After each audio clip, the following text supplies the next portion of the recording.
Indian സിനിമയിലെ പ്രശസ്ത അഭിനേത്രി രേഖയ്ക്ക് സൗദി അറേബ്യയുടെ ആദരവ്.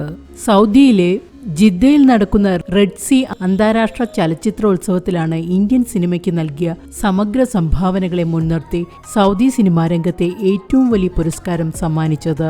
രേഖ അഭിനയിച്ച് 1981 പുറത്തിറങ്ങിയ ക്ലാസിക് സിനിമകളുടെ പട്ടികയിൽ ഇടം പിടിച്ച ഉംറാവു ജാൻ മേളയിൽ പ്രദർശിപ്പിക്കുകയും ചെയ്തു.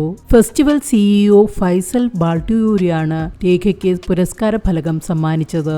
ഒരു അന്താരാഷ്ട്ര ഫിലിം ഫെസ്റ്റിവലിൽ തന്റെ ശ്രദ്ധേയമായ സിനിമ വീണ്ടും പ്രേക്ഷകരിലേക്ക് എത്തുന്നതിലുള്ള സന്തോഷം രേഖ വികാരനിർഭരമായ പ്രസംഗത്തിലൂടെ പ്രകടിപ്പിച്ചു. സിനിമ തന്നെയാണ് തന്റെ ജീവിതമെന്നും പുതിയ തലമുറയോട് സിനിമയെ ഗൗരവത്തിലെടുക്കാനും അവർ ആഹ്വാനം ചെയ്തു. മറ്റുള്ളവരെ ഉപദേശിക്കുകയല്ല വേണ്ടത്, നമ്മൾ നന്നായി ജീവിച്ച് കാണിച്ചു കൊടുക്കുകയാണ് വേണ്ടത്. അപ്പോൾ മറ്റുള്ളവർ നമ്മൾ ചെയ്യുന്നത് പോലെ അനുകരിക്കും എന്നും അവർ കൂട്ടിച്ചേർത്തു.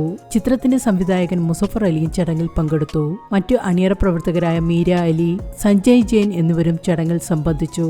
ഇന്ത്യക്ക് പുറത്ത് ആദ്യമായാണ് ഉംറാവു ജാൻ സിനിമ പ്രദർശിപ്പിക്കുന്നത്. ക്ലാസിക് അന്താരാഷ്ട്ര അറബ് സിനിമകൾക്കായി സമർപ്പിച്ചിട്ടുള്ള ജിദ്ദ റെഡ് സീ ഫെസ്റ്റിവലിലെ ട്രഷേഴ്സ് വിഭാഗത്തിലാണ് ചിത്രം പ്രദർശിപ്പിച്ചത്.